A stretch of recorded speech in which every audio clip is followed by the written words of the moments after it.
mà tàu rồi đàm chơi rồi đàm chơi là đi ngọt lại ở đây xì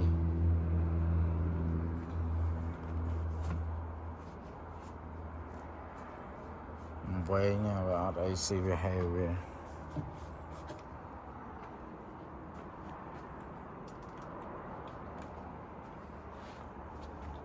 nè tụi nó rồi đàm chơi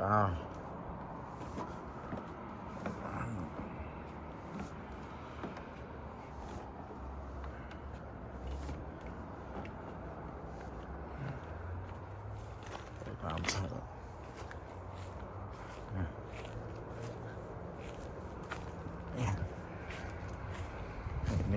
nè tao đàm chơi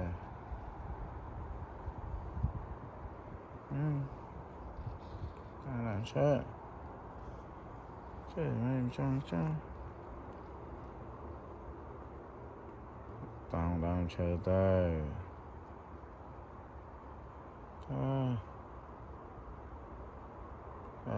bán này okay good này cái này đồng stream đồng pro